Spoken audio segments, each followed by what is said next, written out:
And we're joined now by Jim Zay, DuPage County board member. This is just outside of Chicago, also a former GOP chairman in the county. Sir, thank you for joining us. Just some commentary this week. We know that the Henry Hyde name was removed from a judicial building in the Wheaton, Illinois county complex, and this was led by Democrats.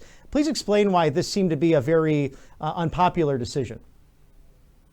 Well, I mean, first of all, we don't know where this came from. I mean, Representative Hyde had served this area for 32 years. He was an icon. He did so much for the county. Besides, I think their main excuse was the Hyde Amendment. But he had done so much getting us federal funding for O'Hare Airport, for soundproofing for the people by O'Hare, for flooding, for roads. I mean, so much. So, all of a sudden we had named the building after him after his death in 2010. And then this resolution appeared on our agenda last Friday to take his name off. And how is it really resounding with members in the community? Is there some outrage because of that? Or was this something that actually did have support by people? From the meeting Tuesday on, there has not been, I haven't seen much support, maybe from some of the Democrats. But again, we had a lot of people there.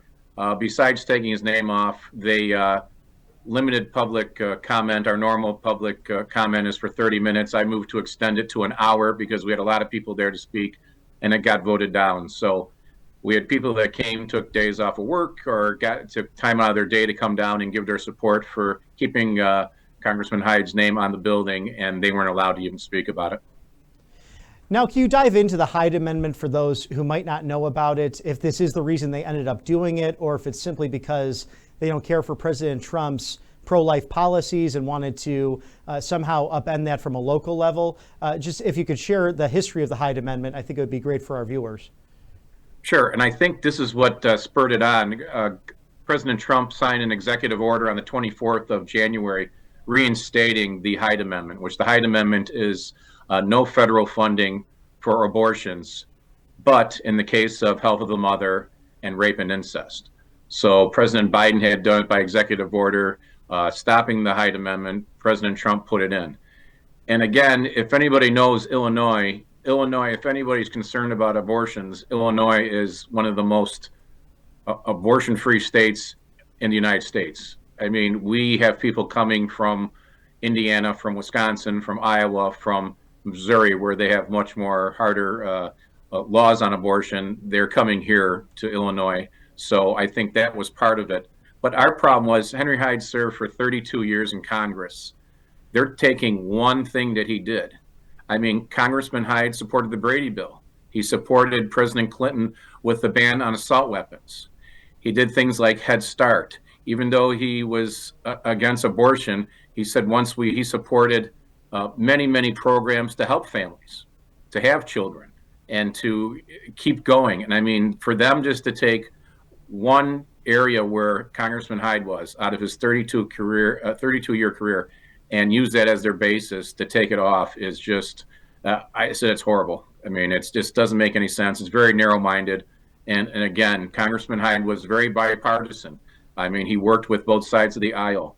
I mean, he was well respected by his colleagues. I mean, when he did pass away at his death, they sent a bipartisan delegation of people to his funeral, including Nancy Pelosi. So I would think that he had the respect of both sides of the aisle. And unfortunately, that's not what's going on right now in the tone in DuPage County with the Democratic Party. And even David Axelrod agrees because he had X'd out his tweet regarding that. So an interesting point there. A lot has been in the news with Illinois, not only relating to the legacy of Henry Hyde, but also the Attorney General, Pam Bondi. She is suing the city of Chicago and the state of Illinois in regards to how the governor and the mayor have arguably really blocked Section 8 of 1324 of U.S. Code, and that's harboring illegal aliens. Do you have any thoughts on that and how that has maybe affected the suburbs? Well, I mean, of course, DuPage County is the second largest county in Illinois. We're right outside of Cook County in the city of Chicago. So when they're a sanctuary city and they're bringing in busloads of illegal immigrants in, that's having an effect on us. we've had a spike in our crime. We've had gangs coming in. We have a big shopping mall, Oak Brook Shopping Mall, which has had, I can't tell you how many arrests there for shoplifting and then for eluding police. And people say, well, it's just shoplifting. Well, it's not shoplifting when you get in a car and you speed 90 miles an hour down one of the local roads to get away. I mean, I'd hate to see what happens. So again, yes, they're spending, the city of Chicago and the state of Illinois are spending millions upon millions of dollars to support the migrants that are in. And my thing is that why aren't we spending this on veterans? Why aren't we spending it on our people? I mean, it looks like right now that the state of Illinois is going to have a $3 billion deficit in this year's budget. And we continue to harbor these people and not let law enforcement. And again, we want everybody, as Republicans, we want everybody to come to America, but do it the right way. And if they're here illegally and if they're causing crime, they shouldn't be here. They should be deported and sent back to their countries. And, again, make it safe for our residents here in DuPage County and in the northern half of Illinois.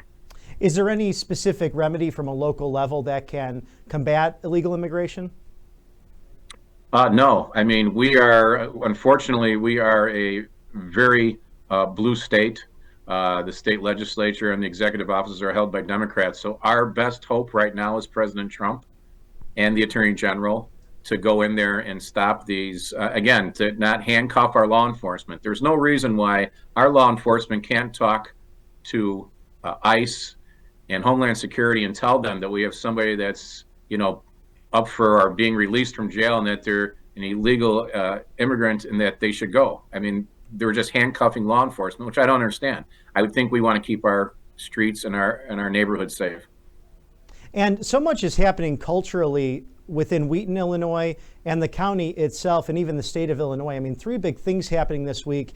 There was the criticism of Russell Vought at OMB. Initially, the college itself had thanked him and congratulated him being a 1998 graduate of the institution. You then had a full pardon from President Trump for former Illinois Governor Rod Blagojevich. And then former Speaker of the House, Mike Madigan, found guilty of federal crimes, a day which I think many of us familiar with Illinois politics thought that would never happen. So just some thoughts on those key items that really have some ripple effects across the country.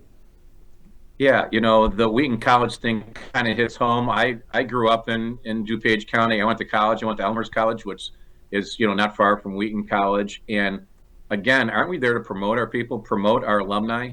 And that we've gotten so narrow-minded again that we can't congratulate one of their alumni to do that. I mean, I just don't understand that. The Governor Blagojevich being pardoned, I think we all knew that was coming with his relationship with President Trump. Again, we see, there's a lot of things going back and forth on that. It happened and now we move forward. And then with the former speaker being convicted, I think if anybody knew Illinois politics, everybody knew something was going on. Mm-hmm. Our races here they gerrymandered our congressional and our state house and Senate districts so bad. They gave millions upon millions of dollars to our local candidates against our Republican candidates, which we just can't compete against. Mm-hmm. When someone's getting $1.6 million and you have $200,000, you can imagine the disparity in an election. So they bought these elections with illegal funds that, they took out of ComEd and AT&T and other people. So it's an eye opener. And I hope the people of DuPage County start to wake up and see what's going on. Well, that's a great point, Jim, to your point as well about the cost of these races. In some cases, these state rep, state senate seats when Madigan was in power, millions and millions of dollars, sometimes more expensive than congressional races. And it was always eye-opening speaking to people around the country regarding that who are familiar with politics, any form of electoral politics. But what's the remedy? What do you think, being someone who's been in the room where it happens for a number of years now and speaking voice to reason, how does Illinois reverse its bleeding financially and also, losing of residents as well? Is there something that can be done coming into the 2026 midterms that can maybe reverse the current path of what Governor J.B. Pritzker has this runaway train on? Well, again, you brought the governor up. Besides Mike Madigan funding all of this with his funds, you have the richest politician in the United States funding these races also, and funding the Democratic Party in Illinois. Again, we have to, as Republicans, we have to hang in there. We have to keep fighting. I mean, that's the main thing. We can't give up. We're right on many issues. We're right on law enforcement and public safety. We're right on social issues. We're right on many issues out there. We just got to get our word out to the people, and we can't be afraid to talk about it. I mean, I've been around for a long time, and I can tell you this has re-energized me this week with talking to people. And what I'm getting back, you know, the Chicago Tribune editorial about and the Daily Herald both condemned them for taking Congressman Hyde's name off of the judicial complex. So we just got to keep going out there and keep talking and talk about things that matter to people. And again, the hypocrisy of some people, they say they care about things, but they really don't. And they spend and continue to spend your tax dollars. And we have to get out there and tell them that, you know, their checkbook that they think is theirs is your money, your tax money, and there should be more accountability for it, like what President Trump is doing.